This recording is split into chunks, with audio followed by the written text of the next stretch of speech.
محترم بھائی اور دوستو، دنیا میں دو چیزوں کا مقابلہ ہے۔ ایک احکامات ہیں اور ایک خواہشات ہیں۔ ہر انسان کی ذات میں دو چیزیں ہیں،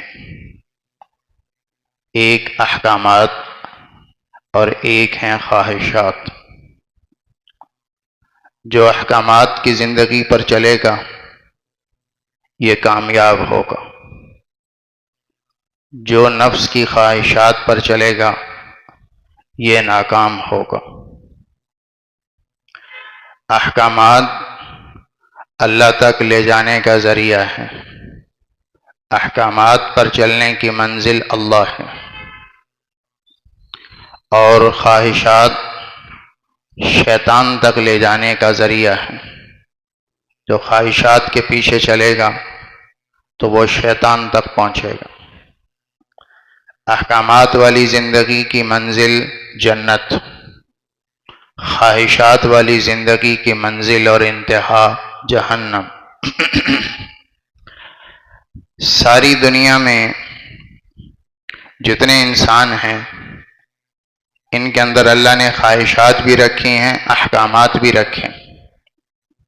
خواہش کا مادہ ڈال کر اللہ نے احکامات دیے ہیں۔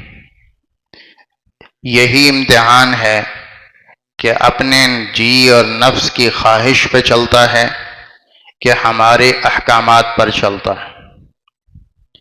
یہی امتحان ہے اس دنیا میں۔ ایک طرف دنیا کی شکلیں خوبصورت مزین کر کے دکھا دیں، ان کی طرف میلان فطرت میں ڈالا، نفس میں ڈالا۔ نفس ان چیزوں کا طالب ہے، نفس ان چیزوں کو چاہتا ہے، نفس ان چیزوں کی طرف مائل ہے، نفس ان چیزوں کا دل دادا ہے، کیونکہ ہمارا وجود، ہمارا نفس، ہمارا جسم یہ زمین کی پیداوار ہے، تو مٹی کی بنی چیزوں کی طرف یہ کھنچتا ہے، یہ مائل ہوتا ہے۔ تو اس لیے ایک طرف تو اللہ نے شکلوں کی کشش رکھ دی، اِنَّا جَعَلْنَا مَا عَلَى الْأَرْضِ زِينَةً لَهَا، جتنا زمین پر پھیلا ہوا نقشہ ہے اس سب سے ہم نے زمین کو مزین کیا۔ کیوں زمین کو مزین کیا؟ لِنَبْلُوَهُمْ أَيُّهُمْ أَحْسَنُ عَمَلًا، کہ ہم امتحان لینا چاہتے ہیں کہ کون ان میں شکلوں کا پجاری بن کر آتا ہے اور کون ان سے ہٹ کر اللہ کا پجاری بن کر آتا ہے۔ لِنَبْلُوَهُمْ أَيُّهُمْ أَحْسَنُ عَمَلًا، یہ دنیا کی زیب و زینت، دنیا کی شکلیں، یہ کامیابی یا ناکامی کا ان سے کوئی تعلق نہیں، بلکہ یہ امتحان کے لیے ہیں۔ دنیا کی شکلیں امتحان کے لیے ہیں۔ امتحان کیا ہے کہ ایک طرف اللہ نے دنیا کے اسباب اور دنیا کی شکلیں اور خواہشات رکھ دیں، اور دوسری طرف اللہ نے اپنے احکامات رکھ دیے۔ اب اللہ تعالیٰ دیکھتا ہے احکامات کی زندگی پر کون آتا ہے۔ ہم اپنی ذات سے اپنے چاہے پورے کرنے نہیں آئے، ہم اپنی ذات سے اللہ کی چاہتیں پوری کرنے آئے۔ جو اپنی ذات سے اپنی چاہتیں پوری کرے گا یہ ناکام آدمی، یہ خسارے والا، یہ گھاٹے والا، اور جو اپنی ذات سے اللہ کی چاہتیں پوری کرے گا یہ کامیاب آدمی۔ جب اپنی ذات سے اپنی چاہتوں کو پورا کریں گے تو ہماری چاہتیں پوری نہیں ہوں گی، ہوگا پھر وہی جو اللہ چاہتا ہے۔ لیکن ہمیں خسارہ کیا ہوگا کہ جو اپنی ذات سے اپنی چاہتیں پوری کرے گا تو نہ دنیا میں اس کی چاہتیں پوری ہوں گی اور نہ آخرت میں اس کی چاہتیں پوری ہوں گی۔ اور جو اپنی ذات سے اللہ کے چاہے پورے کرے گا تو اللہ دنیا میں بھی اس کی چاہتیں پوری کرے گا، اور قیامت کے دن تو اللہ اس کی چاہتوں والی جنت اسے عطا فرمائے گا اور اعلان کرے گا لَكُمْ فِيهَا مَا تَشْتَهِي أَنفُسُكُمْ وَلَكُمْ فِيهَا مَا تَدَّعُونَ نُزُلًا مِّن غَفُورٍ رَحِيمٍ۔ لو میرا بندہ، دنیا میں تو نے اپنی ذات سے میری چاہتوں کو پورا کیا تھا، آج اللہ تیری چاہتوں کو پورا کرے گا۔ آج وہ ہوگا جو تو چاہے گا، کیونکہ دنیا میں تو نے وہ کیا جو میں چاہتا تھا، تو آج وہ ہوگا جو تو چاہے گا، جو تو چاہے گا وہ تیری چاہتوں کو اللہ پورا کرے گا۔ لکم فیہا ما تشتہی انفسکم، تو میرے محترم بھائیو، اپنی خواہشات کو پورا کرنے کا راستہ یہ ہے کہ ہم اپنی ذات سے اللہ کی چاہتوں کو پورا کریں۔ اگر اپنی ذات سے خواہشات کو پورا کریں گے تو یہ ناکامی کا راستہ ہے، اس سے نہ یہاں خواہشات پوری ہوں گی نہ وہاں پوری ہوں گی، دونوں جہانوں میں ہماری خواہشات پوری نہیں ہو سکتی۔ اور دنیا خواہش کے پورا ہونے کی جگہ نہیں، کیونکہ ہر انسان میں خواہشیں لامحدود ہیں۔ اللہ کے نبی علیہ السلام نے فرمایا، اگر کسی انسان کو 2 جنگل سونے کے مل جائیں، اتنی بڑی دولت، سونے کے بھرے 2 جنگل، 2 وادیاں کسی انسان کو مل جائیں تو وہ یہ قناعت نہیں کرے گا کہ بس بہت ہے، مجھے اور نہیں چاہیے۔ لبتغى ثالثا، وہ تیسری کے ڈھونڈنے کے پیچھے پڑا رہے گا، کاش تیسری بھی ہوتی تو مزہ آ جاتا، کاش اور بھی ہوتی تو مزہ آ جاتا۔ انسان میں خواہش لامحدود ہے۔ آپ صلی اللہ علیہ وسلم نے فرمایا، انسان کی خواہش کو، پیٹ کو، قبر کی مٹی کے علاوہ کوئی چیز نہیں بھر سکتی، اس کو صرف قبر کی مٹی بھرے گی، ورنہ اس کے اندر جتنی خواہشیں ہیں، زندگی میں کوئی چیز، کوئی سونا، کوئی چاندی، کوئی دولت، کوئی مکان، کوئی گاڑی، کوئی منصب، کوئی عہدہ، کوئی بڑے سے بڑی دولت اس کے نفس کی خواہش کو پورا نہیں کر سکتی، جتنی اس میں بے شمار خواہشیں اللہ نے اس میں بھر دی۔ ہماری خواہشات لامحدود ہیں، تو اس کے پورا ہونے کی جگہ دنیا تو ہے نہیں، تو خواہشات لامحدود کہاں پوری ہوں گی؟ آخرت میں، جنت میں۔ اس کی جگہ اللہ نے جنت بنائی، اور جنت میں کیسے جائیں گے؟ اس کا راستہ خواہشات نہیں، اس کا راستہ احکامات ہیں۔ اگر احکامات کو یہاں پورا کریں گے تو اللہ آخرت میں خواہشات کو پورا کرے۔ اگر یہاں خواہشات کو لے کر چلیں گے تو نہ یہاں خواہش پوری ہو ہی نہیں سکتی، نہ آخرت میں خواہشات پوری ہو ہی نہیں سکتی۔ جو یہاں احکامات کو چھوڑ کے چلے گا وہ دنیا میں بھی گھاٹا، آخرت میں بھی گھاٹا۔ ہم یہاں احکامات پورا کرنے آئے۔ پھر عجب بات ہے کہ ہمارے آنکھ، کان، ناک اور جسم احکامات کو پورا کرنے کے لیے نہیں ہے، بلکہ احکامات پہلے ہیں، یہ جسم بعد میں بنا۔ آنکھ احکامات کو پورا کرے اس لیے نہیں، بلکہ آنکھ بنی ہی احکامات کے لیے، کیونکہ اللہ تعالیٰ نے پہلے احکامات دیے ہیں پھر اعضاء بنائے۔ سب سے پہلے اول ما خلق اللہ، سب سے پہلے اللہ نے قلم بنایا، سب سے پہلے اللہ نے قلم بنایا، اور قلم پر حکم نازل فرمایا، اکتب، لکھنا شروع کر۔ تو اس نے کہا میں کیا لکھوں؟ تو اللہ تعالیٰ نے فرمایا قیامت تک جو ہونے والا ہے وہ سارا لکھ دے، قیامت تک۔ تو اللہ کا علم قلم پر اترا اور وہ قلم چلنے لگا اللہ کے علم سے، اور لوح محفوظ میں اس نے سارا قیامت تک آنے والے احوال اور سارے احکامات کو لکھا، سارے احکامات کو لکھا۔ یہ کب ہو رہا ہے؟ جب نہ زمین بنی، نہ آسمان بنا، نہ انسان بنا، کوئی مخلوق ابھی وجود میں نہیں آئی، جن کو احکامات دینے ہیں وہ بھی پیدا نہیں ہوئے۔ سب سے پہلی مخلوق اللہ نے قلم بنائی، اور قلم بنا کر اس کو کہا کہ سارے قیامت تک کے احکامات اور احوال لکھ دے، اور اس نے سارے لکھ ڈالے۔ احکامات پہلے لکھے گئے، ان احکامات کو پورا کرنے کے لیے اللہ نے ہمیں کان دیے، آنکھیں دیں، اور ہاتھ دیے، اور پاؤں دیے، اور وجود دیا، اور جسم دیا۔ یہ ان احکامات کو پورا کرنے کے لیے ہے۔ کان بنائی اس لیے ہے کہ حکم کے مطابق چلے، آنکھ بنی اس لیے ہے کہ حکم پورا کرے۔ جن احکامات کا تعلق سننے سے ہے، کان ان کو پورا کریں۔ جن احکامات کا تعلق زبان سے ہے، زبان ان کو پورا کرے، اس لیے زبان بنی۔ جن احکامات کا تعلق چلنے سے ہے پاؤں ان کو پورا کرے اس لیے پاؤں بنا، جن احکامات کا تعلق ہاتھ سے ہے ہاتھ ان کو پورا کرے اس مقصد کے لیے ہاتھ بنا، جن احکامات کا تعلق پیٹ سے ہے ان احکامات کو پیٹ پورا کرے اس کے لیے اللہ نے پیٹ بنایا۔ ہمارا وجود بنا ہی احکامات کے لیے ہے، خواہشات کے لیے نہیں بنا۔ خواہشات تو مقابلے میں اللہ نے امتحان کے لیے رکھ دی، ادھر تو شیطان بٹھایا ہے۔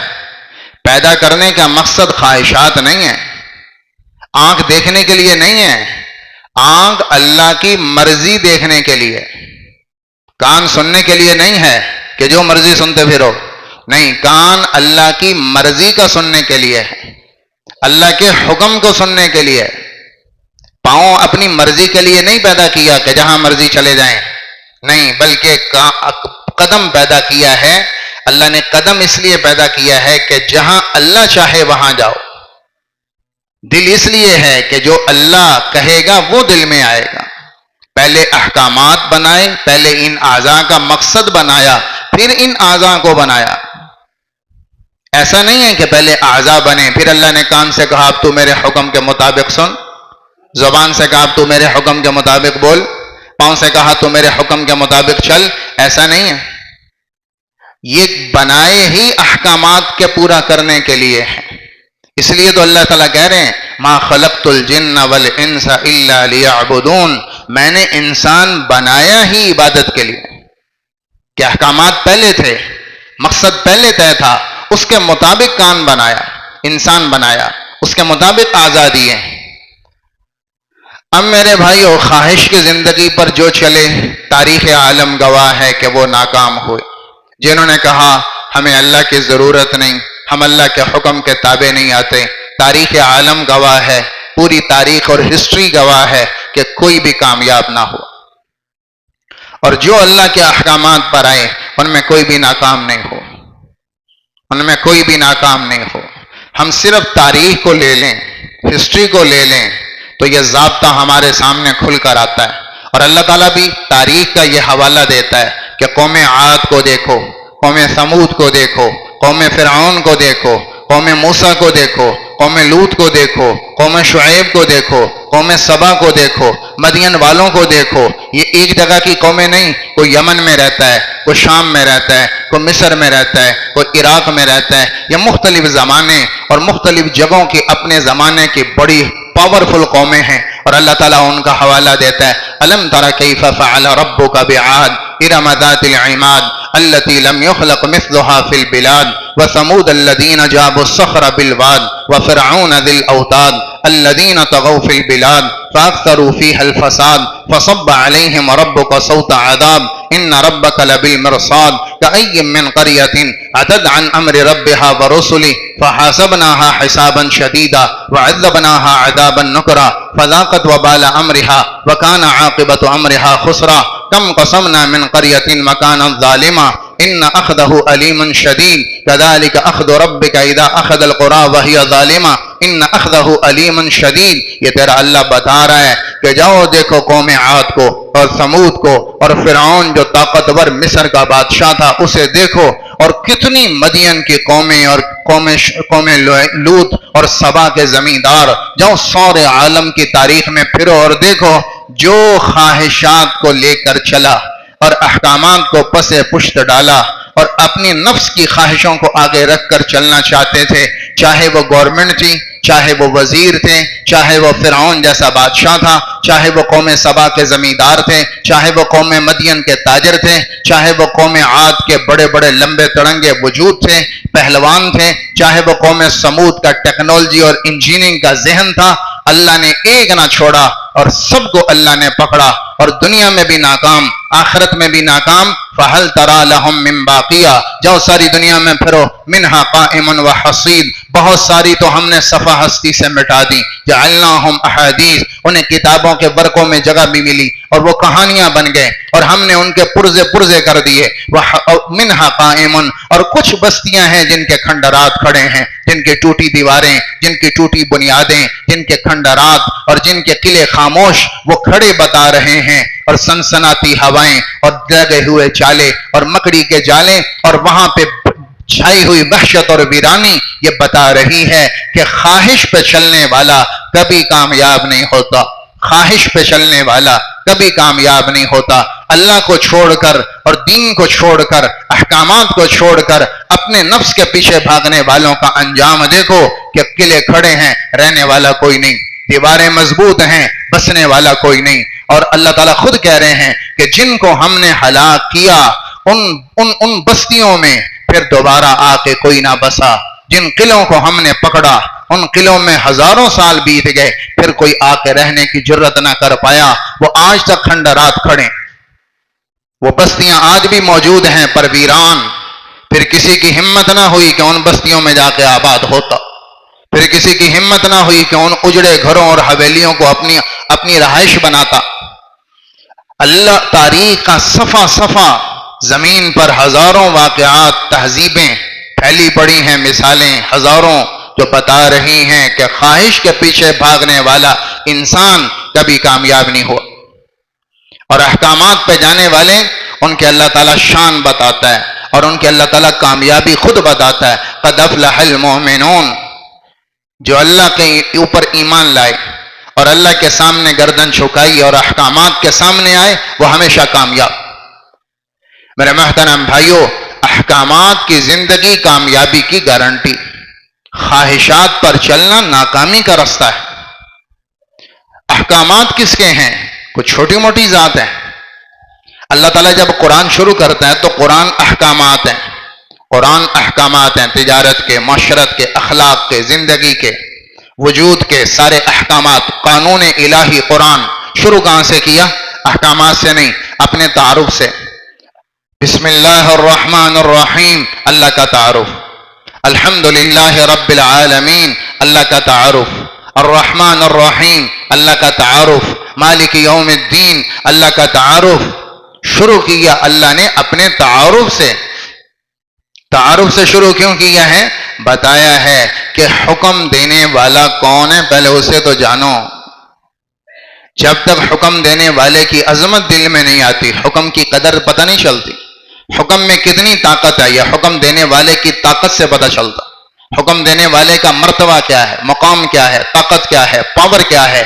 جتنا بڑا عہدہ ہوگا اتنا خطرناک حکم ہو، اتنا حکم پاورفل ہوگا۔ تو اللہ نے پہلے اپنی ذات بتائی، یہ کون کہہ رہا ہے، یہ کس کا حکم آ رہا ہے، یہ کوئی معمولی آدمی، کوئی معمولی ذات ہے، کوئی معمولی آپ نے سمجھا ہے؟ نہیں۔ الحمدللہ رب العالمین الرحمن الرحیم مالک یوم الدین، اللہ اپنی طاقت بتاتا ہے، وہ اللہ ہے۔ اتنا لفظ ہی کافی تھا کہ حکم دینے والا اللہ ہے۔ اللہ اللہ کا ذاتی نام ہے جو اللہ نے بتایا، باقی تو ہم نے رکھے ہیں۔ اللہ تعالیٰ فرماتے ہیں یہ کسی کا نام حبل، یہ کسی کا نام لات، یہ کسی کا نام عزا، یہ کسی کا نام بھگوان، یہ کسی کا نام گاڈ، یہ مختلف جو نام رکھے ہیں یہ تو تم نے رکھے ہیں۔ اور اللہ نے اپنا نام بتایا ہے، کسی نے رکھا نہیں کہ انسانوں نے اللہ کو اللہ کا نام دیا ہو، یا نبی نے دیا ہو، یا فرشتوں نے دیا ہو، نہیں۔ اللہ نے اپنا نام بتایا ہے کہ میرا ذاتی نام ہے اللہ، میرا ذاتی نام ہے اللہ۔ تو اللہ ہی کافی تھا کہ حکم دینے والا کون ہے؟ اللہ۔ حکم دینے والا کون ہے؟ اللہ۔ حکم دینے والا وہ اللہ ہے۔ اللہ کون ہے؟ وہ ساری صفات کا مالک۔ اللہ کون ہے؟ ساری ذات، ساری طاقت کا مالک۔ اللہ کون ہے؟ ساری حکومت کا مالک۔ اللہ کون ہے؟ شہنشاہوں کا شہنشاہ۔ اللہ کون ہے؟ مشرق اور مغرب جس کے ہاتھ میں ہے۔ اللہ کون ہے کہ طاقت جس کے، قوت جس کے ہاتھ میں ہے۔ ان القوت للہ جمیعا، ساری قوتیں اللہ کے پاس، ساری طاقتیں اللہ کے پاس، قوت کا مرکز اللہ ہے۔ ان العزت للہ جمیعا، عزت کا امر، عزت کی طاقت، عزت کا حکم اللہ کے اختیار میں۔ ان الحکم الا للہ، حکومت تو اللہ کی ہے۔ یہ کوئی حکمران تھوڑے ہیں جو زمین پہ چل رہے ہیں، کوئی امریکہ کا حکمران ہے، کوئی یورپ کا حکمران ہے، کوئی پاکستان کا ہے، کوئی ایران کا، کوئی توران کا۔ یہ حکمران تھوڑے ہیں۔ ان کی حکومت صرف انتظامی معاملات میں تھوڑی سی ہے۔ ان کی حکومت یہ کوئی حکومت ہے کہ سورج کو ہلا نہیں سکتے، چاند پر حکومت نہیں، سورج پر حکومت نہیں، مٹی پر حکومت نہیں، پانی پر حکومت نہیں، چرند پرند پر حکومت نہیں، درختوں پر حکومت نہیں، صحرا پر حکومت نہیں، اپنی ذات کی بیماری صحت پر حکومت نہیں، عزت اور ذلت پر حکومت نہیں، آنکھ کھولیں تو اس پر حکومت نہیں، آنکھ کے چھپکنے پر حکومت نہیں، دل کے دھڑکنے پر حکومت نہیں، پیٹ پر حکومت نہیں، بیماری پر حکومت نہیں، صحت پر حکومت نہیں، یہ کوئی حکومت ہے؟ یہ تو صرف انتظامی چند معاملات میں تھوڑا سا اختیار ہے. ان الحکم الا للہ. حکومت دیکھنی ہے تو اللہ حاکم ہے. دیکھو اس کی حکومت چرند پر بھی ہے، پرند پر بھی ہے، آکاش پر بھی ہے، پہاڑ پر بھی ہے، صحرا پر بھی ہے، میدان پر بھی ہے، پانی پر بھی ہے، ہوا پر بھی ہے، آگ پر بھی ہے، سردی پر بھی ہے، گرمی پر بھی ہے، مشرق پر بھی ہے، مغرب پر بھی ہے، شمال پر بھی ہے، جنوب پر بھی ہے، انسان پر بھی ہے، جنات پر بھی ہے، بیماری پر بھی ہے، اور ذلت پر بھی ہے، عزت پر بھی ہے، کامیابی پر بھی ہے، ناکامی پر بھی ہے، فلاح پر بھی ہے، اور نجات پر بھی ہے، تمہارے حالات پر بھی ہے، تمہارے اعمال پر بھی ہے، تمہاری صحت پر بھی ہے، تمہاری زندگی پر بھی ہے، تمہاری موت پر بھی ہے، تمہاری جوانی پر بھی ہے، تمہارے بڑھاپے پر بھی ہے، تمہارے ظاہر پر بھی ہے، تمہارے باطن پر بھی ہے، تمہارے جذبات پر بھی ہے، تمہارے احساسات پر بھی ہے، تمہارے خیالات پر بھی ہے، تمہارے علم پر بھی ہے، تمہارے دماغ میں ایک ایک ریشے پر ہے، تمہارے دل کی ایک ایک دھڑکن پر ہے، تمہارے خون کے ایک ایک قطرے پر ہے، تمہارے جسم کی ایک ایک ریشے اور بوٹی بوٹی پر ہے، تمہارے وجود کے ایک ایک کونے کونے پر اللہ کی حکومت ہے. اللہ کی حکومت ہے. حکومت دیکھنی ہو تو دیکھو اللہ جیسا حکمران لاؤ. هل تعلم له سمیہ. کوئی ایسا حکمران ہے تو نام پیش کرو جس کی حکومت کل کائنات کے ذرے ذرے پر ہو. ما يعلم جنود ربك الا هو عنده مفاتيح الغيب لا يعلمها الا هو ما تسقط من ورقة الا يعلمها ولا حبة في ظلمات الارض ولا رطب ولا يابس الا في كتاب مبين. کوئی پتا گرا اللہ کے علم میں، کوئی سمندر میں موج اٹھی اللہ کے علم میں، کوئی زیر سمندر مچھلی حرکت میں آئی اللہ کے علم میں، کسی سیپی نے موتی کو جنم دیا اللہ کے علم میں. اللہ یعلم ما تحمل كل انثى وما تغيض الارحام وما تزداد وكل شيء عنده بمقدار. پیٹ کے اندر جو ہے اللہ کے علم میں، اور انڈے میں جو ہے اللہ کے علم میں، پہاڑ کے اندر جو ہے اللہ کے علم میں. لا تواری منه سماء سماء ولا ارض ارضا ولا بحر ما في قعری ولا جبل ما في واری. کوئی پہاڑ اندر کا چھپاتا نہیں، کوئی آسمان نیچے کا چھپاتا نہیں، پانی کی لہر نیچے کا چھپا نہیں سکتی، کوئی زمین کی تہ اندر کی تہ کا چھپاتی نہیں. جیسے اللہ اندر اوپر دیکھ رہا ہے ایسے ساتھ زمین کے اندر بھی دیکھ رہا ہے. جیسے پہاڑ کے اوپر دیکھتا ہے پہاڑ کے اندر بھی دیکھتا ہے. جیسے آسمان کو دیکھتا ہے ساتوں آسمان کو یوں دیکھتا ہے. جیسے وہ ایک چونٹی کو دیکھتا ہے جبریل کو دیکھتا ہے. جیسے ہاتھی کو دیکھتا ہے چونٹی پہ بھی نظر ہے، اجالے پر نظر، اندھیرے پر نظر، اندھیرے کا بھی اجالے کا بھی، خاموش بھی بولتا بھی، اور ظاہر بھی علانیہ بھی، دن کا بھی رات کا بھی تیرے اللہ کے علم میں برابر. سواء منکم من اسر القول ومن جہر بھی ومن هو مستخف باللیل وسارب بالنہار. یہ ہے اللہ. تعز من تشاء وتذل من تشاء. جس کو چاہے عزت کی چوٹی دے دے، جسے چاہے ذلت کے گڑھے میں ڈال دے. تعطی الملک من تشاء وتنزع الملک ممن تشاء. جس کو چاہے حکومت دے دے، جسے چاہے تختہ دار پہ لٹکا دے. یہ ہے اللہ. انت الوجوہ للحی القیوم. یہ کوئی معمولی افسر تھوڑا، یہ کوئی معمولی حکمران تھوڑا ہے. کون ہے حکم دینے والا جو کہہ رہا ہے شراب نہ پیو؟ کون ہے حکم دینے والا جو کہہ رہا ہے زنا نہ کرو؟ کون ہے حکم دینے والا جو کہہ رہا ہے حی علی الصلاۃ پہ دکان چھوڑو؟ وہ کون ہے حکم دینے والا جو کہہ رہے ہیں کہ اپنے حلال پر آؤ حرام نہ کھاؤ؟ وہ کون ہے جو کہہ رہا ہے سود چھوڑ دو اور حلال کے لقمے پر آ جاؤ قناعت کرو؟ وہ کون ہے حکم دینے والا؟ وہ اللہ ہے. اللہ کون ہے؟ اللہ رب العالمین. اللہ ایک صفت لے کر آیا رب العالمین. یہیں شرم آ جاتے. رب العالمین کون ہے؟ جس نے تجھے پالا. کون ہے جس نے تجھے پالا؟ ماں نے پالا جب تو دنیا میں آیا، باپ نے پالا جب تو دنیا میں آیا. اور اللہ نے کب پالا؟ اللہ تعالیٰ کیا کہتا ہے؟ من اوصل الیک الغذاء وانت جنین فی بطن امک. میں نے تو اس وقت پالا جب تم ماں کے پیٹ میں تھا. تیری ماں کو نہیں پتا روٹی کیسے کھلانی، تیرے باپ کو نہیں پتا پالنا کیسے، تیرے باپ کو نہیں خبر کہ کیا ضرورت ہے. کون پال رہا تھا تجھے؟ فی ظلمات ثلاث، 3 اندھیروں میں.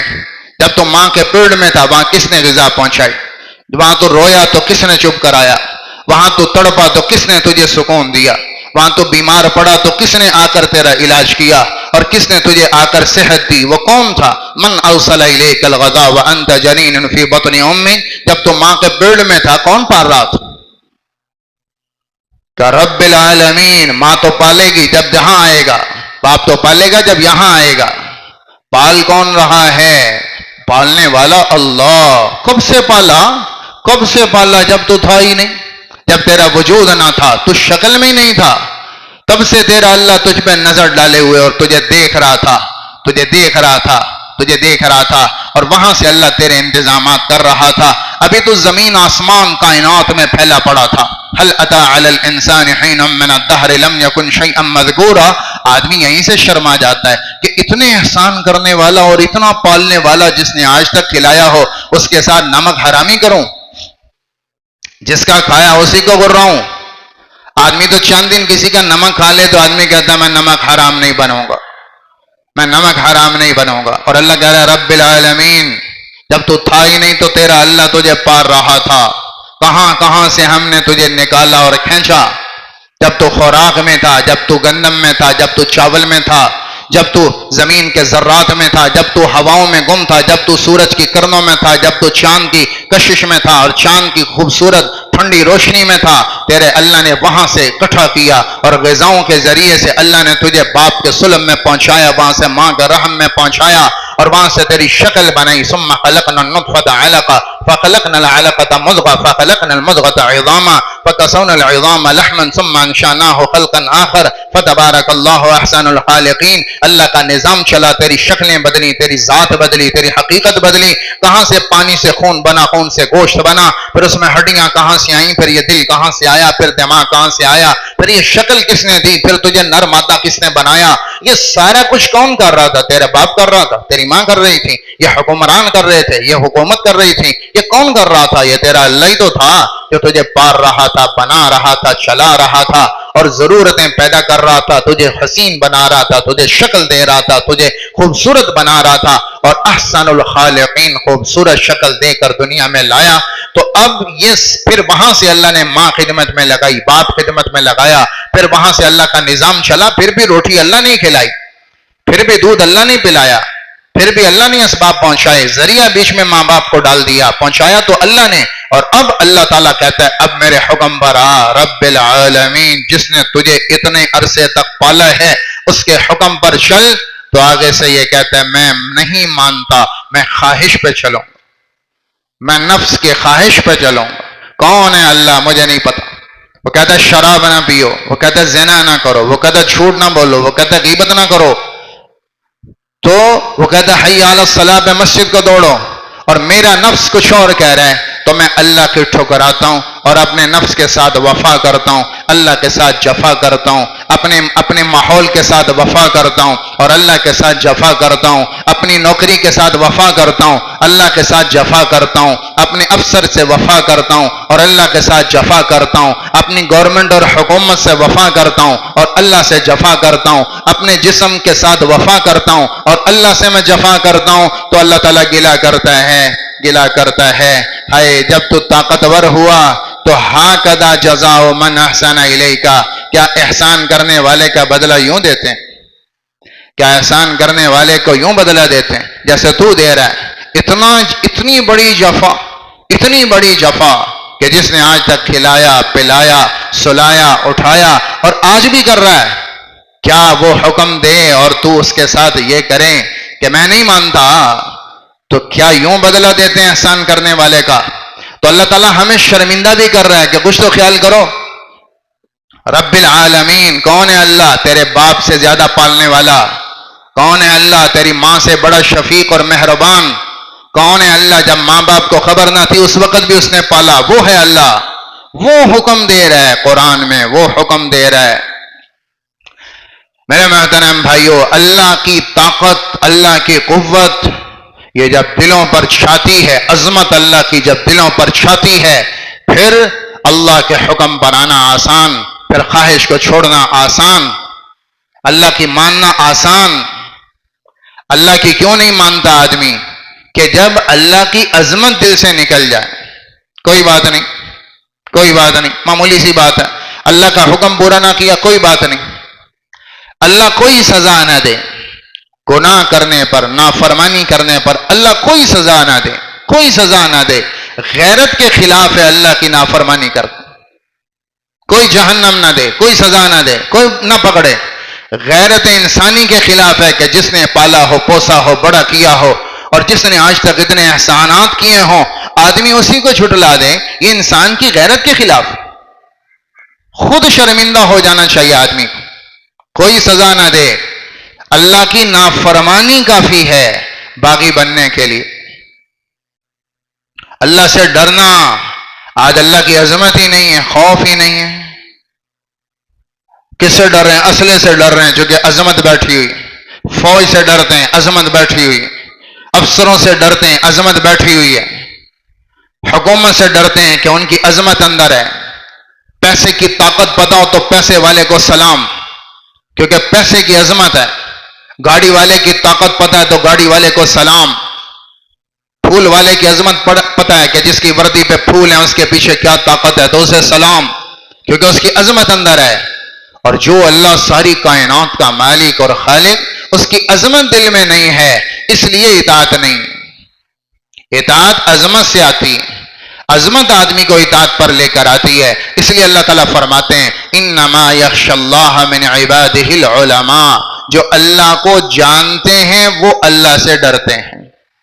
جو اللہ کو جانتے ہی نہیں وہ اللہ سے کیسے ڈریں؟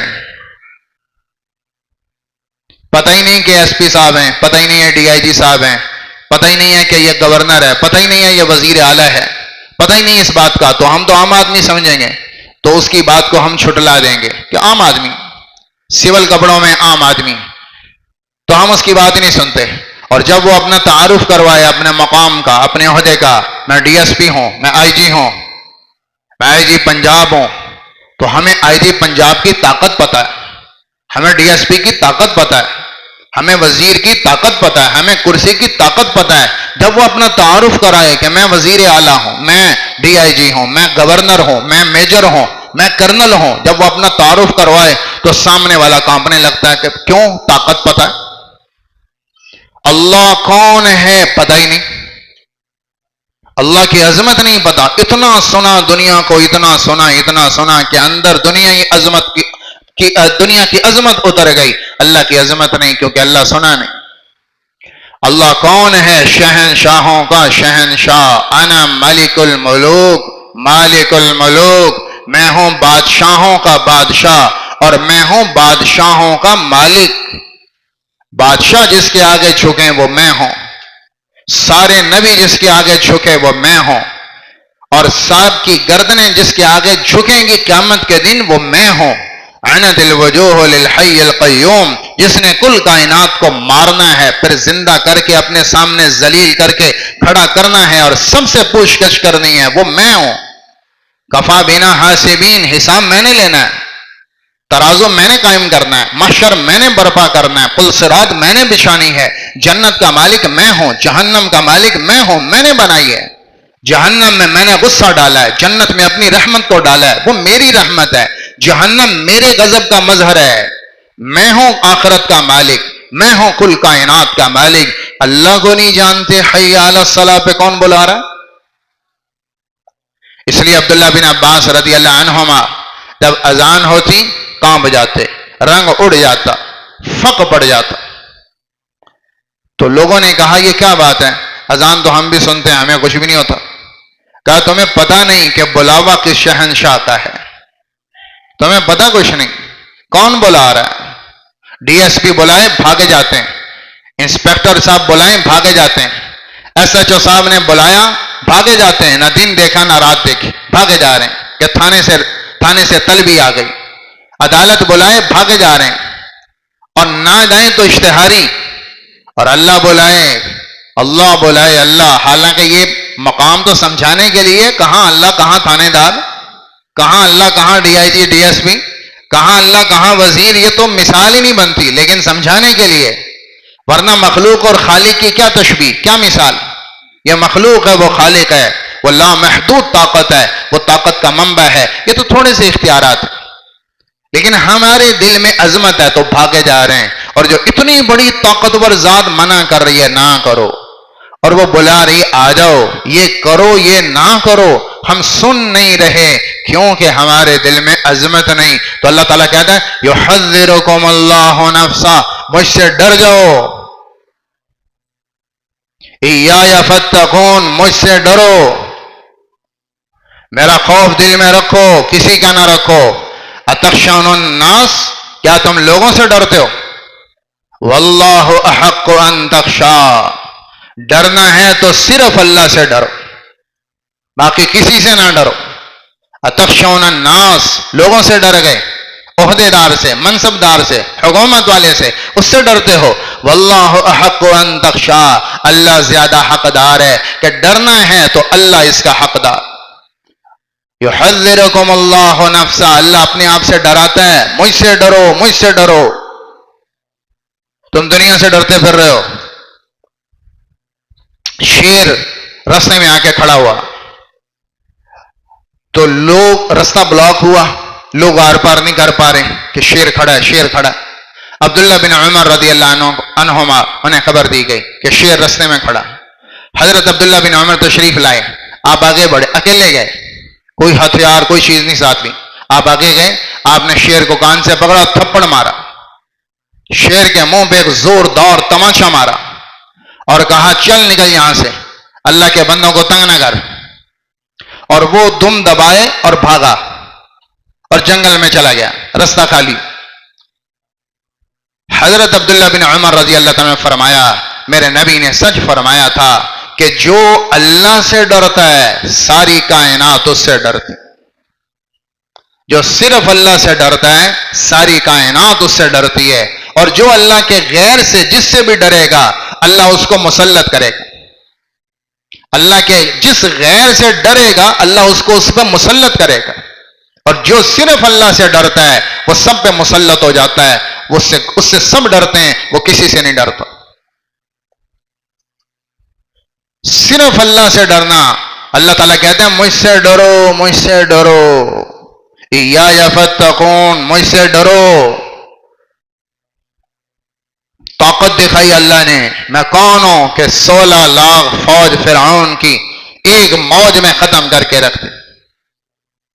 نہ کوئی ایٹم بم مارا، نہ کوئی فوج آئی، نہ کوئی اسلحہ آیا، نہ کوئی بہت بڑا اللہ نے فوج بھیجی، نہ کوئی فرشتہ آیا کہ جو فرشتوں کی لڑائی ہوتی. 1 منٹ لگا اور 16 لاکھ زیر زمین چلے. موت کا کفن دے دیا اللہ نے، میں وہ ہوں. تو میری طاقت کیا جانو؟ ایک جبریل میرا چھوٹا سا غلام، چھوٹا سا بندہ، اس کی یہ طاقت ہے کہ سدوم کی قوم لوط کی بستیاں پر سے اٹھائیں. جبریل نے جب ان کو برباد کرنا تھا تو سدوم کے شہر، اس میں کچھ 6 لاکھ سے زیادہ آبادی، پورا جیسے ہمارا یہ پورا شیخ پورا لگاؤ 5-6 لاکھ کی آبادی ہے. یہ پورے شہر کو اٹھایا ایک پر کے کونے پر، اور اتنا زیر زمین تک اٹھایا، زمین کے نیچے تک، اور لے گیا اٹھا کے آسمان تک. اور آسمان کے فرشتوں نے ان کے جانوروں کے بولنے کی آوازیں سنی. اتنا آسمان پر قریب لے گیا اور وہاں سے جبریل نے الٹا کر کے زمین پہ مارا، اور وہ پورا اتنا بڑا علاقہ آ کر زمین پر لگا اور وہ اندر دھستا چلا گیا. اتنی زور سے مارا پوری زمین اس سے پھٹ گئی اور وہ اندر تک اترا. اور 16 کلومیٹر تقریباً لمبی جھیل جس کو بحر مردار کہتے ہیں، ڈیڈ سی کہتے ہیں، آج بھی وہاں موجود ہے. یہ وہ پانی ہے کہ جب قوم اندر تک گئی ہے تو پانی باہر آیا ہے زمین کا. یہ عذاب کا پانی، یہ ہے میرے جبریل کی طاقت. اللہ کی طاقت کا کیا اندازہ؟ ایک جبریل کی طاقت سے اندازہ کرو، ایک سورج کی طاقت سے اندازہ کرو کہ اللہ کے امر میں کیا طاقت. یہ ایک بجلی کی کوند جو کڑکتی ہے، ایک بجلی جو آسمان پہ چمکتی، آپ اس کی طاقت کا اندازہ کریں کہ لوگ کہتے ہیں سائنس والے کہ اگر اس ایک بجلی کو قید کر لیا جائے کسی طریقے سے، کہ ابھی تک تو ایسا ہے نہیں، لیکن اگر اس کی طاقت کو قید کر لیا جائے اپنے پاس تو 50 سال تک دنیا میں بجلی کی ضرورت نہ رہے. یہ اللہ کی ایک کڑک میں طاقت ہے، تو اللہ کی طاقت کیا ہو. اللہ کے امر میں طاقت کیا ہوگی؟ میرے محترم بھائیوں، اللہ تعالیٰ نے ایک طرف احکامات کو رکھا، ایک طرف خواہشات کو رکھا، اور ہمیں بیچ میں رکھا۔ احکامات کی زندگی پر چلو گے تو کامیاب، اگر خواہشات کی زندگی پر چلو گے اور احکامات سے منہ پھیرو گے تو ناکام۔ اور اللہ تعالیٰ ہمیں ڈرا رہا ہے کہ مجھ سے ڈر جاؤ، میں بہت بڑا حکیم ہوں، پکڑنے پر آ جاؤں تو ایسا پکڑتا ہوں مجھ جیسا پکڑتا کوئی نہیں۔ لا یوثق وثاقہ احد، مجھ جیسا کو پکڑ کے دکھائے، مارنے پر عذاب دینے پر آ جاؤں، لا اعذب احدا من العالمین، تو ایسا عذاب دیتا ہوں، پکڑتا ہوں کہ مجھ جیسا کو پکڑ کے دکھائے، سزا مجھ جیسی کو دے کے دکھائے۔ ان ربک لبالمرصاد، اللہ تمہاری گھات میں بیٹھا ہے ہر وقت، جیسے دشمن گھات میں بیٹھا ہوتا ہے، جیسے شیر گھات میں بیٹھ کے اچانک حملہ کرتا ہے اپنے شکار پر اور پتہ نہیں چلتا، شیر اچانک حملہ کرتا ہے، سر پہ کھڑا ہوتا ہے اور دبوچ لیتا ہے، اس طرح اللہ تعالیٰ کہتا ہے ان ربک لبالمرصاد، تمہارا رب تمہاری گھات میں بیٹھا ہے۔ میں غافل نہیں، میں گھات لگا کے بیٹھا ہوں، مجھے پتا تو نمازیں چھوڑ رہا ہے، مجھے پتا تو بہت غافل ہوا پڑا ہے، مجھے پتا تو نفس کے پیچھے بھاگ رہا ہے، مجھے پتا تو پیسے کا غلام، تو عورت کا غلام، مجھے پتا یہ سارا میں دیکھ رہا ہوں، اور میں گھات میں بیٹھا ہوں، اچانک دبوچوں گا، اچانک پکڑوں گا، تجھے ہوش بھی نہ آئے گی، اچانک پکڑوں گا، آنکھ کھلے گی تو جہنم، آنکھ کھلے گی تو جہنم۔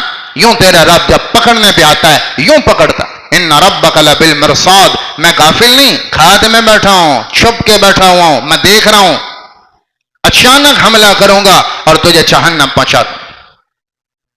اس لیے اللہ کہہ رہا ہے ڈرو ڈرو ڈرو، اللہ کی رحمت بے خوف ہونے کے لیے نہیں ہے۔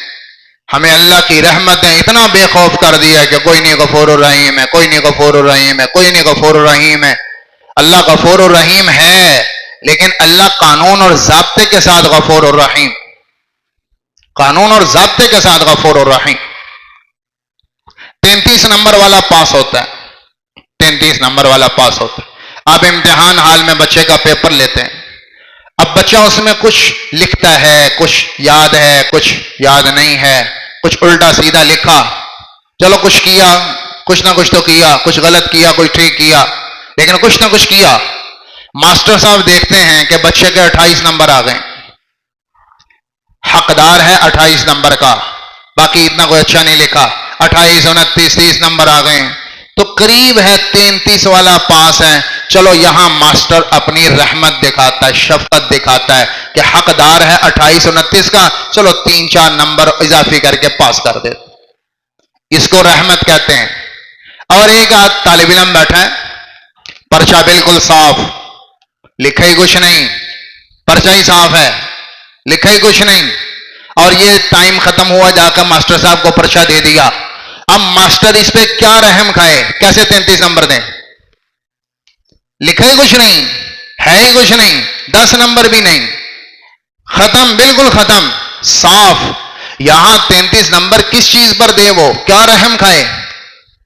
یہاں رحم کھائے گا، الٹا خود پکڑا جائے گا کہ بھئی تو نے 33 نمبر کس چیز کے دیے، پرچے پہ تو الف با تک نہیں ہے، ایک لائن نہیں ہے، تو آپ نے 33 نمبر کس چیز کے دیے؟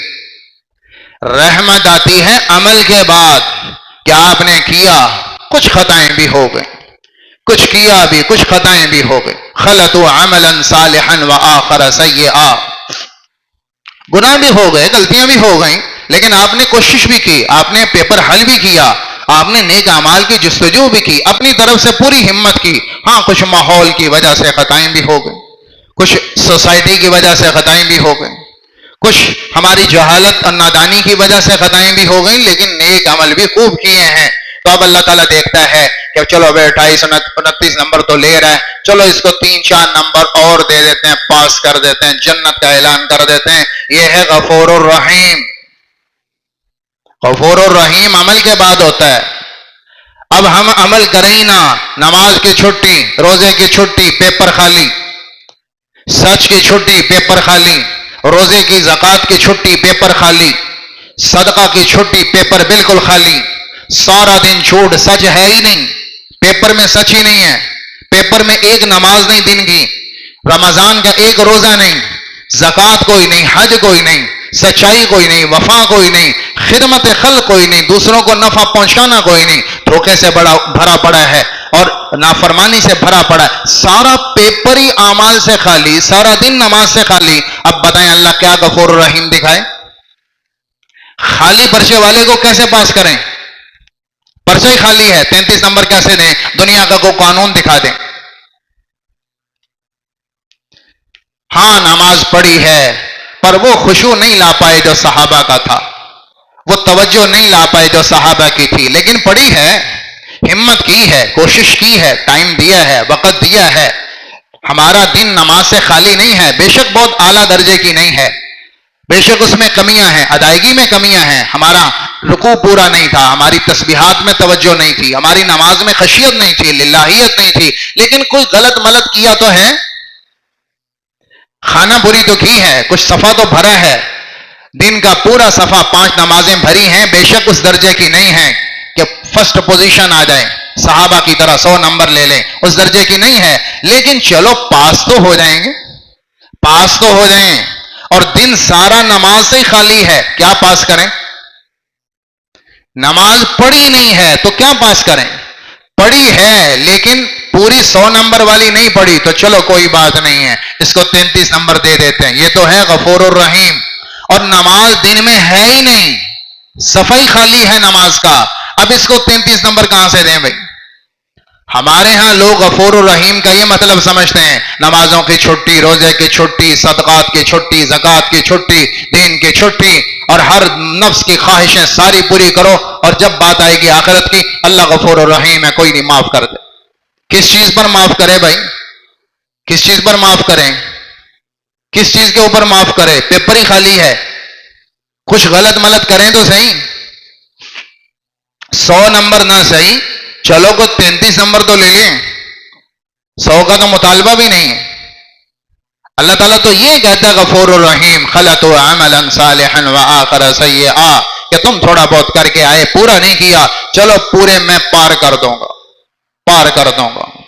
پیپر ہی خالی ہے، کیسے پار کروں؟ اس لیے میرے نبی نے کہا بے وقوف انسان ہے کہ جو اپنے نفس پر چل رہا ہو اور اللہ پر غفور الرحیم کی تمنا کیے بیٹھا ہو، اس سے پاگل دھرتی میں کوئی نہیں۔ یا آپ فرما رہے ہیں، میں نہیں کہہ رہا، العاجز من اتبع نفسہ ہواہا وتمنا علی اللہ، بے وقوف انسان ہے کہ جو نفس کی خواہشات کے پیچھے چل رہا ہو اور اپنے مزے اڑا رہا ہو اور دین کو دیکھے تک نہیں اور کہے کوئی نہیں اللہ غفور الرحیم ہے معاف کر دے گا، اس سے بڑا بے وقوف انسان کوئی نہیں۔ اس لیے میں نے محترم بھائیو، اللہ تعالیٰ کہتے ہیں ایایا فتقون، مجھ سے ڈر جاؤ، یحذرکم اللہ نفسا، اللہ اپنے آپ سے ڈراتا ہے، مجھ سے ڈرو میں بہت طاقتور ذات ہوں، مجھ سے ڈر جاؤ میں بہت پاورفل ہوں، مجھ سے ڈر جاؤ کہ اس جیسا حاکم تم نے دیکھا نہ ہوگا، مجھ سے ڈر جاؤ، اگر دیکھنا ہے تو میرا سورج تڑپتا دیکھو اور ساری کائنات پر میرا قبضہ دیکھو، میں کتنا بڑا حکمران، کتنا بڑا۔ اللہ تعالیٰ نے 7 زمینیں آسمان بنائی تو ان سے کہا ایتیا طوعا او کرہن، میرے تابع ہوتے ہو، خوشی سے یا ناخوشی سے میرے تابع ہو جاؤ۔ انہوں نے کہا اتینا طائعین، ہم آپ کے تابع ہوتے ہیں خوشی سے۔ تو اس پر موسیٰ علیہ السلام نے کہا اے اللہ، اگر زمین آسمان تیرے تابع نہ ہوتے تو تو کیا کرتا؟ تو اللہ تعالیٰ نے فرمایا کہ ارسل علیہم دابۃ من دوابی، میں ان پر ایک اپنا جانور چھوڑ دیتا جو ایک لقمے میں 7 زمین آسمان کو نگل جاتا، ایک لقمے میں 7 زمین آسمان کو ایک لقمے میں نگل جاتا۔ موسیٰ علیہ السلام ہکا بکا رہ گئے، کہنے لگے این تلک الدابہ، اللہ یہ اتنی بڑی بلا جو ایک لقمے میں 7 زمین آسمان کو لپیٹ جائے، یہ اتنی بڑی بلا کہاں ہے؟ تو اللہ تعالیٰ نے کہا فی مرج من مروجی، یہ تو میری چراگاہوں میں چرتا ہے۔ اب وہ کیا چراگاہیں ہوں گی جہاں یہ بلا چلتی ہوگی کہ جو ایک لقمے میں 7 زمین آسمان کھا جائے، وہ چراگاہ کتنی بڑی ہوگی؟ تو موسیٰ علیہ السلام نے پوچھا این تلک المروج، اللہ وہ چراگاہیں کہاں ہیں کہ جہاں یہ بلائیں چرتی ہیں؟ تو اللہ تعالیٰ نے فرمایا فی علم من علومی لا یعلمها الا انا، وہ میرے علم غیب کے خزانے میں ہے، وہ میرے سوا کوئی نہیں جانتا۔ اتنی بڑی طاقت جبریل مخلوق ہے جبریل. اللہ کے نبی نے کہا جب وحی آئی تو وحی کے کچھ عرصے کے بعد آپ نے جبریل کو کہا میں تمہیں اصلی شکل میں دیکھنا چاہتا ہوں. چونکہ جبریل آپ کے پاس آتے تھے انسانی شکل میں، اور عام طور پر آتے تھے. ایک صحابی تھے دحیہ کلبی رضی اللہ تعالیٰ عنہ، دحیہ کلبی، ان کی شکل میں عام طور پر آیا کرتے تھے، تو انسانی روپ میں آتے تھے. تو آپ نے کہا جبریل میں تمہیں اصلی شکل میں دیکھنا چاہتا ہوں. اصلی شکل دیکھا تو انہوں نے کہا یا رسول اللہ دکھاؤں گا آپ کو. تو آپ مکہ میں حرہ میں نکلے ہوئے، خالی میدان، سامنے پہاڑ اور بالکل آسمان خالی. جبریل آئے اپنی اصلی شکل میں، تو اللہ کے نبی نے دیکھا کہ آسمان وہ لگا ہوا عرش تک، وہ سر عرش تک اور پاؤں تحت سرا تک، اور مشرق اور مغرب بھرا پڑا، پورا افق آسمان کا بھرا پڑا جبریل سے. آپ جبریل کو اصلی شکل میں دیکھ کر غش کھا کر بے ہوش ہو گئے. جبریل کو اصلی شکل میں دیکھ نہیں پائے. اتنی بڑی بلا، اتنا بڑا وجود، آپ بے ہوش ہو کے گرے. پھر جبریل آپ کے پاس انسانی شکل میں آئے اور آپ کو پیار کیا اور آپ کو اٹھایا اور آپ کو ہوش میں لائے. جبریل اتنا بڑا، یہ اتنا بڑا وجود کہ وہ پر پھیلا دے تو مشرق اور مغرب اس کے پروں میں آ جاتا ہے، اور 600 پر ہیں جبریل کے. تو جب اللہ کو حکم دیتا ہے، کوئی حکم، کوئی وحی، کوئی حکم اللہ اتارتا ہے، یوں کرو یوں کرو، تو حدیث میں آتا ہے اللہ کا حکم اتنا طاقتور ہوتا ہے کہ جبریل اللہ کی عظمت میں سکڑ کر ایک چڑیا جتنا ہو جاتا. ایک چڑیا جتنا، کہ اللہ بات کر رہا ہے، اللہ وہ حکم دے رہا ہے. ہمیں حکم کی عظمت ہی نہیں پتا. عیسیٰ علیہ السلام قیامت کے دن، عیسیٰ علیہ السلام جیسا نبی اولو العزم رسولوں میں ہے. 1.25 انبیاء ہیں، کم و بیش 1.25. ان میں 313 رسول ہیں جن پر کتابیں آئیں، صحیفے آئے، شریعت آئی. 313 رسول ہیں. ان 313 میں پھر 5 رسول سب سے بڑے ہیں جن کو اولو العزم رسول کہتے ہیں. اس میں نوح علیہ السلام، ابراہیم علیہ السلام، موسیٰ علیہ السلام، عیسیٰ علیہ السلام اور حضرت محمد صلی اللہ تعالی علیہ وسلم. یہ اولو العزم 5 بڑے رسول ہیں. فاصبر کما صبر اولو العزم من الرسل. یہ 5 بڑے رسول. ان میں ایک ہے عیسیٰ، جو اللہ کی نشانی، اللہ کی نشانی قدرت کی اللہ قیامت کے دن کھڑا کریں گے عیسیٰ علیہ السلام کو اور فرمائیں گے اَأَنْتَ قُلْتَ لِلنَّاسِ اتَّخِذُونِي وَأُمِّيَ إِلَٰهَيْنِ مِن دُونِ اللَّهِ. اے عیسیٰ، تو عیسائیوں کو کیا آیا تھا کہ میرے بعد مجھے معبود بنانا، اور مریم میری ماں کو معبود بنانا اور پوجنا. تو کیا آیا تھا؟ یہ اللہ عیسیٰ سے پوچھیں گے. عیسیٰ علیہ السلام کو بھی پتا ہے یہ جرم میرا نہیں، میں نے نہیں کہا. اللہ کو بھی معلوم ہے عیسیٰ نے نہیں کہا، میرا رسول ہے، کیسے کہہ سکتا ہے؟ لہذا یہ اس جرم سے بری ہے. لیکن اس پوچھنے کی دہشت اتنی ہوگی کہ اللہ براہ راست جب بات کرے گا تو اللہ کے کلام میں اتنی دہشت ہے، عیسیٰ علیہ السلام کے روئیں روئیں سے خون چلنا شروع ہو جائے گا کہ اللہ نے پوچھا ہے. سوال کی دہشت، سوال کی عظمت، اور اللہ براہ راست بات کر رہے ہیں عیسیٰ جیسے نبی سے، تو روئیں روئیں سے خون چلے گا. جب مجھ سے آپ سے اللہ پوچھے گا جنہوں نے کیا ہے جو مجرم ہے، جب اللہ مجھ سے آپ سے پوچھے گا، اور میرے نبی نے کہا لیس بینہ و بینہ ترجمان، اللہ جب تم سے بات کرے گا تو تمہارے اور اللہ کے بیچ میں کوئی ٹرانسلیٹ نہیں ہوگا، کوئی ترجمان نہیں ہوگا. اللہ براہ راست تم سے پوچھے گا، براہ راست. کوئی فرشتہ، کوئی نبی، کوئی ترجمان بیچ میں نہیں ہوگا. جب اللہ براہ راست پوچھے گا مجھ سے آپ سے، اور ہم کر کے آئے ہیں، میرا آپ کا کیا حال ہو. اس لیے بھائیو اتنا لائٹ نہ لیں. اللہ تعالیٰ کہتا ہے مجھ سے ڈرو، میری عظمت دیکھو، میرا جبریل دیکھو. یہ تو تم میرے پانی کے آگے نہیں ٹھہر پا رہے ہیں، میری ہوا کا مقابلہ نہیں کر سکتے، میرے پانی سے نہیں لڑ سکتے، میری زمین اور دھرتی سے نہیں لڑ سکتے، میری آکاش اور پہاڑ سے نہیں لڑ سکتے، میرے پتھر مخلوق سے نہیں لڑ سکتے. تم میرا کیا مقابلہ کرو.